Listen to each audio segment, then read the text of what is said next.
네, 시장의 흐름이 아주 재밌습니다. 빠지는 것 같다가도 그래도 69,000달러대는 잘 지지를 받아주고 있다는 점에서 흥미롭게 느껴지는 것 같습니다. 일단 주간 종가가 잘 마감이 됐습니다. 69,600달러 부근에서 마감을 해주면서 그래도 이전 사이클 고점 위에서 자리하고 있다라는 긍정적인 상황을 다시 한번 확인해 주면서 지금의 흐름 자체는 어느 정도 순조로움을 보여주고 있다. 이렇게도 평가할 수 있는 상황입니다. 지난주 미국 노동시장 충격파로 인해서 한번 악재로서 이거를 소화하고 있었는데 이렇게 이 악재를 떨쳐내게 되는 걸까 이런 기대감을 안기고 있고 이번 주에는 또 여러 가지 우리가 챙겨야 될 거시경제적인 이슈가 잔뜩 쌓여 있습니다. 그래서 이번 한 주가 과연 비트코인 추가 반등의 계기가 될지 아니면 추가적인 어려움, 이 악재를 소화해내는 시간이 조금 더 길어질지 이게 굉장히 선명해지지 않을까 그런 생각이 들기도 합니다. 공포 탐욕 지수는 하루 전보다 3포인트 빠진 72를 기록하면서 탐욕 단계가 이어지고 있습니다. 비트코인 도미넌스는 살짝 빠지긴 했는데 별다른 의미 있는 수준은 아니고 여전히 55%대 위에 자리를 하고 있는 그런 상황입니다. 캡틴 파이빅 일간 차트를 통해서 상당히 긍정적인 이야기를 제시하고 있습니다. 비트코인이 하강 웨지 확장, 여전히 지금 패턴을 만들면서 진행을 잘 하고 있다. 71,300달러 중요 저항선을 돌파하게 되면 파티가 시작될 것이다. 이렇게 이야기를 합니다. 71,300달러가 조금 멀어 보이긴 하는데 그래도 69,000달러대 중반에 지금 자리를 해주고 있다는 것은 한번 펌핑이 나와주면 단번에 올라갈 수 있는 그런 구간이기도 합니다. 그렇기 때문에 이번 주에 여러 가지 긍정적인 호재들이 이 시장에 들어와 준다라면 지난주에 미국 노동시장 충격파에서는 완전히 벗어나게 되지 않을까 그런 기대감을 가질 수도 있을 것 같습니다. 맥스의 경우에는 비트코인은 지난 몇 달 동안 6만 달러에서 7만 1,500달러 사이에서 움직여왔다. 56,500달러까지 하락하기도 했지만 빠르게 이 박스권 고점까지 회복을 했다. 가격은 이미 박스권 고점에서 4번 저항을 받았지만 여전히 상승 추세 지지라인을 유지하고 있다. 현재 지지라인이 유지가 된다면 조만간 박스권 고점을 추가로 리테스트한 뒤에 돌파 가능성을 우리가 기대를 할 수가 있다. 이렇게 얘기를 하고 있습니다.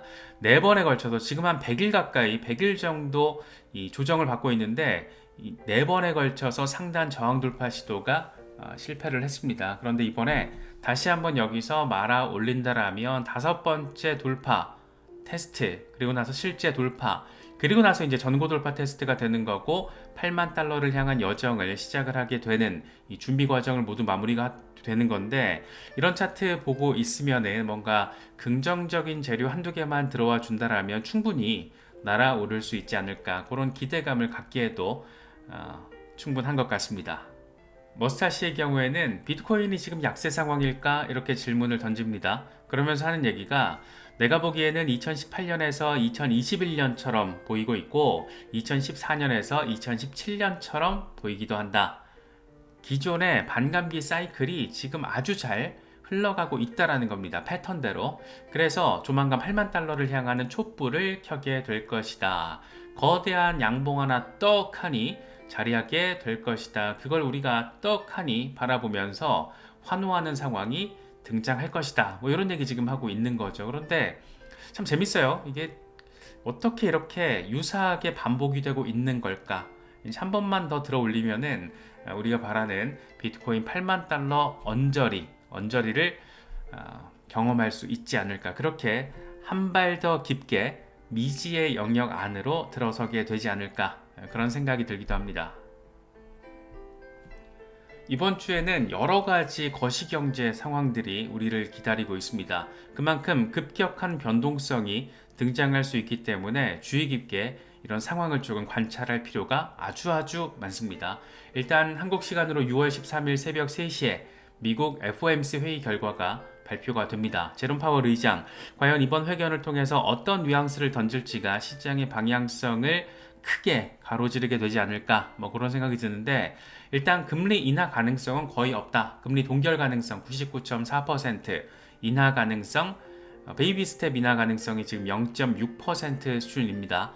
아무래도 9월이나 11월 정도 돼야지 금리 인하 한번 할까 말까 그런 상황으로 보는 게 맞고, 특히 지금 미국 대선을 앞두고 보이게 보이지 않게 돈을 찍어내고 있기 때문에 이런 상황이 인플레이션을 얼마나 자극할 수 있을 것인가, 인플레이션 상황이 어떻게 될 것인가, 과연 미국 연준은 인플레이션을 때려잡을 의지가 있는 것인가, 정책적인 연준이 될 것인가, 아니면 정치적인 연준이 될 것인가, 뭐 이런 것들에 대한 여러 가지 지금 변수가 있어서 사실 금리 인하는 개인적으로는 금리 인하되면 땡큐. 그런데 금리 인하를 바라고 금리 인하를 어떤 당연한 상수로 놓고 우리가 대응을 하기에는 조금 위험성이 있지 않나. 그래서 금리 인하는 되면 좋고 안 돼도 그만이라는 마음으로 이 시장 대응을 하는 게 조금 더 속편한 방식이 아닐까.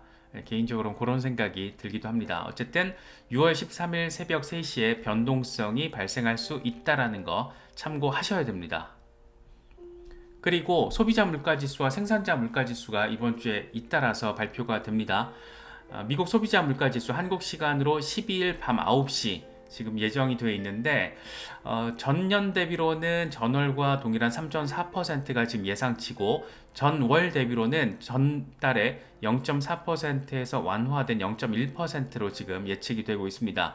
예측치 수준으로만 나와주면 시장은 반등세가 나와줄 것이다. 그리고 하루 뒤 13일 밤 9시에는 생산자 물가지수가 예정돼 있습니다. 전년 대비로는 전달과 동일한 2.2, 전월 대비로는 전달보다 많이 낮아진 0.1%로 인플레이션 완화 상황, 생산자 물가지수는 소비자 물가지수의 선행 지표이기 때문에 이렇게 나와준다라면 다음 달 같은 경우에도 우리가 기대 포인트가 있다. 그래서 정리를 하면 12일 밤 9시에 만약에 예측치대로 나와준다라면 시장이 흥분하겠죠. 그리고 나서 연준 FOMC 회의가 13일 새벽에 발표가 되고, 그리고 나서 13일 밤에 생산자 물가지수가 발표가 됩니다. FOMC 금리 상황은 사실 어느 정도 우리가 결과가 지금 예상이 되기 때문에 제롬 파월 의장의 멘트가 중요하죠. 그 어떤 뉘앙스를 가지고 이야기할 것인가. 가장 베스트 시나리오는 CPI가 예측치대로 전월비 이렇게 나와주고, 코어 CPI도 잘 나와주고, 제롬 파월 의장 비둘기 멘트 해주고, 그리고 나서 13일 밤에 생산자 물가지수 잘 나와주고, 요러면 이제 요러면 이번 주에 비트코인이 전고 돌파 테스트를 할 수 있을 법한 상황이 조성이 된다라고도 바라볼 수가 있는데, 물론 어떻게 나올지는 실제로는 뚜껑을 까봐야 한다.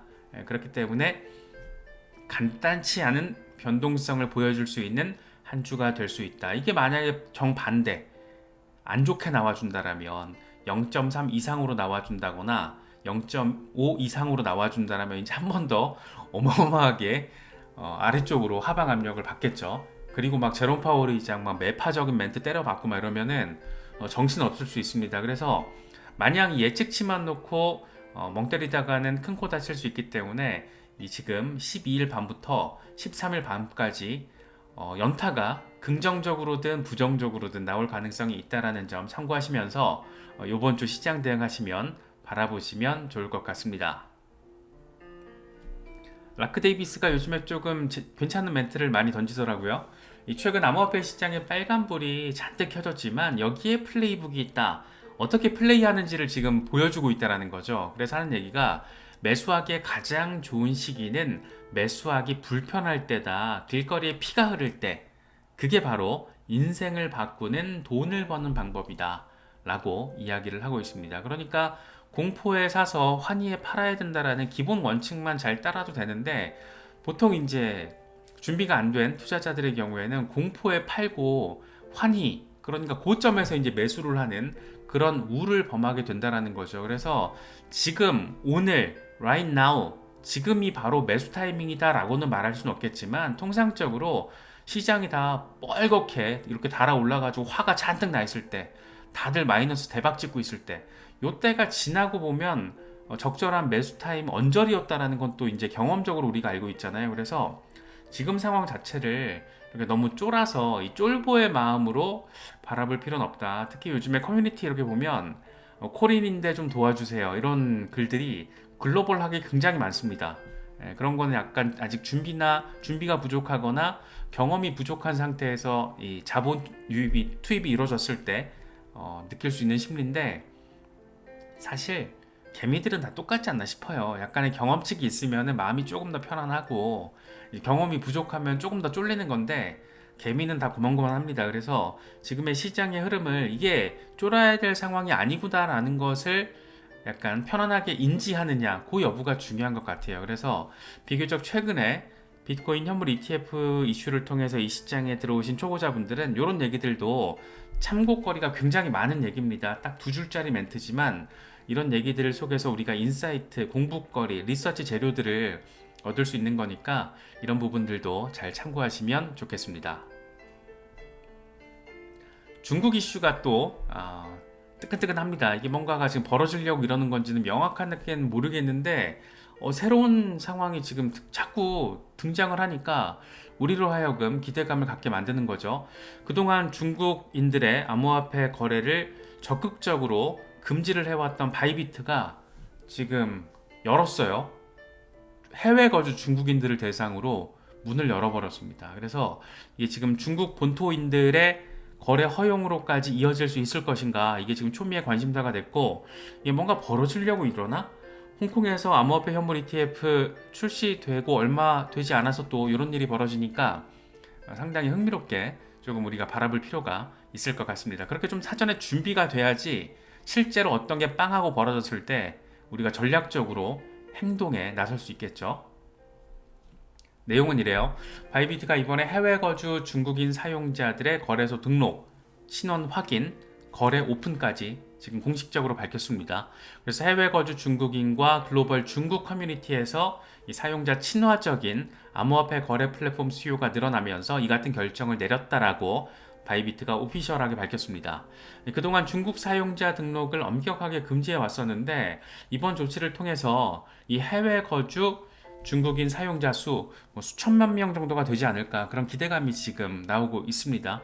그렇다 보니까 야, 이거는 지금 뭐 있다, 다음 타깃은 이제 중국 본토인들이 되는 게 아니냐, 이런 얘기들이 나오고 있습니다. 바이비트는 지금 두바이에 본사가 있고 원래 시작은 싱가포르였죠. 그러다가 두바이가 자꾸 이제 뻐꾸기 날리니까 오세요 오세요 오세요, 우리 친화적 이러다 보니까 지금 두바이로 갔는데, 이게 어떻게 되려고 이러나, 뭐 그런 생각이 좀 많이 듭니다. 특히 이제 홍콩 암호화폐 현물 ETF 이슈 직후에 바이비트가 이렇게 움직이다 보니까 뭐가 있으려나? 뭐 이런 생각도 좀 들고 궁금하죠. 우리 입장에서는 이런 상황이 벌어지면 이제 뭐가 벌어지려나 보다 이렇게 멍 때리면 안 되고, 이게 실제로 만약에 언제가 될지 모르겠지만 중국이, 그러니까 중국 공산당이 뭔가 오피셜한 멘트, 우리 비트코인 허용할게 라고 멘트를 안 치더라도 바이비트가 중국 본토인들에 대한 거래를 허용했다라는 것은 사실상 중국 정부가 오픈마인드로 간다라는 거기 때문에, 그런 상황이 실제로 벌어졌을 때 우리는 어떻게 행동을 해야 될 것인가를 놓고 미리 준비를 해야 된다라는 거죠. 그래서 지금 중국의 암호화폐 정책이라는 게 표면적인 것과 이면적인 걸 우리가 조금 구분해서 바라볼 필요가 있을 것 같습니다. 일단 표면적인 스탠스는 비트코인 금지예요. 비트코인 안 된다라는 건데, 이 재밌는 건 뭐냐면은 블록체인 기술을 활용한 CBDC의 가장 적극적인 국가입니다. 정부 주도의 CBDC 이슈와 관련해서는 지금 넘버원이 중국이죠.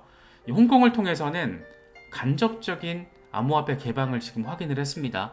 과연 홍콩이 중국 본토의 공산당의 오케이 사인 없이 암호화폐 현물 ETF를 승인을 했을 것인가? 아니라는 거죠. 그래서 그런 어떤 뉘앙스, 맥락들을 우리가 해석을 할 수가 있고, 또 하나는 이게 진짜 대박인 건데, 국영 블록체인 생태계, 전 세계에서 가장 거대한 국영 블록체인 생태계를 구축한 곳이 어디다? 중국 공산당이다.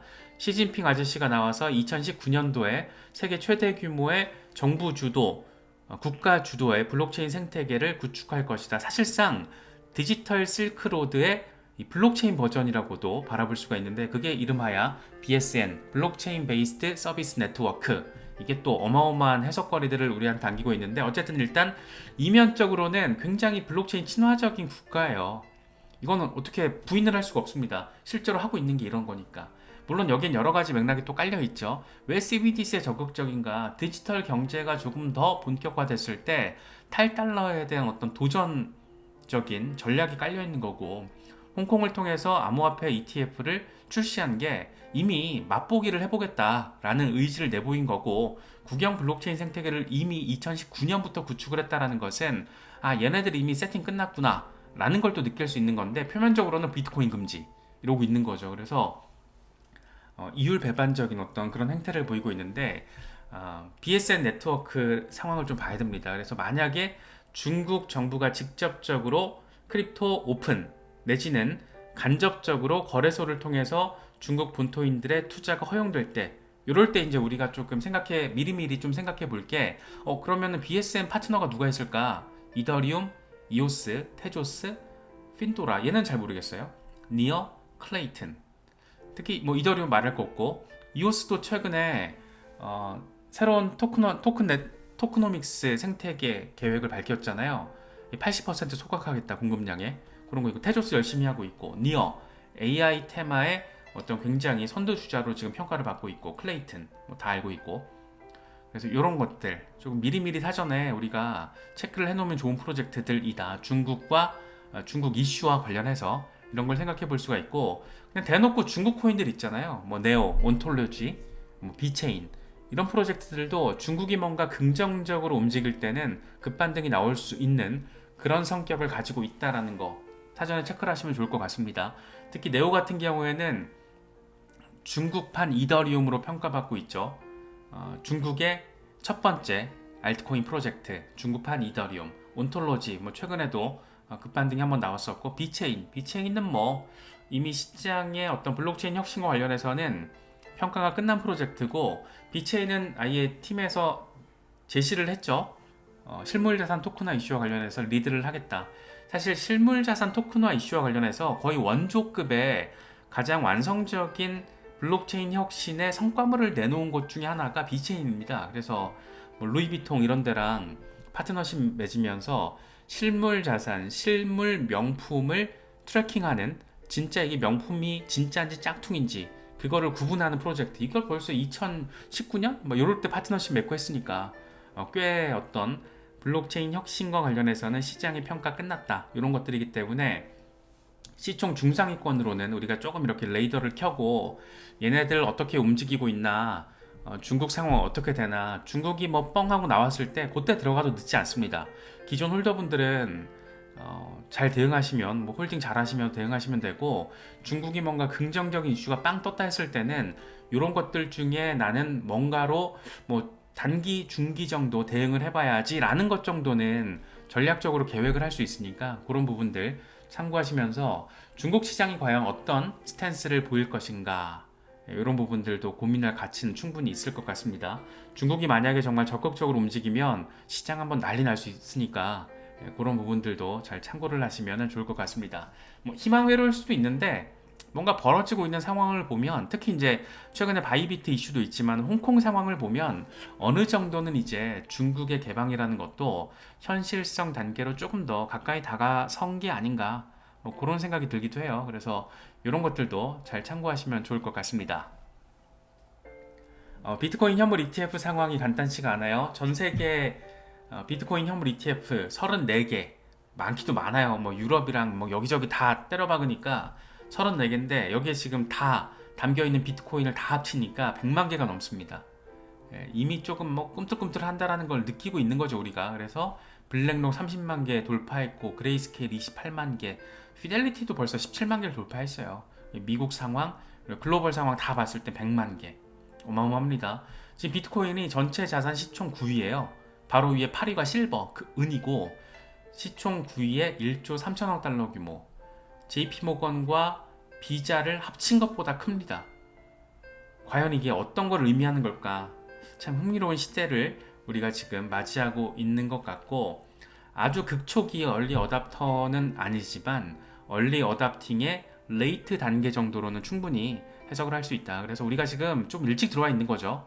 그렇기 때문에 여러 가지 상황들 잘 체크하시면은 분명히 웃으면서 환호하면서 우리의 목표를 달성하는 그 시기가 온다 라고 저는 믿습니다. 그래서 너무 이렇게 뇌동매매나 누가 뭐 좋다더라, 오른다더라 이런 거 막 매수 막 하시면 안 되고, 차트의 흐름, 뭐 하는 프로젝트인지 이런 거 면밀하게 공부하셔야 됩니다. 리서치는 누가 해주는 게 아니다. 어떻게 한다? 나 스스로 해야 된다.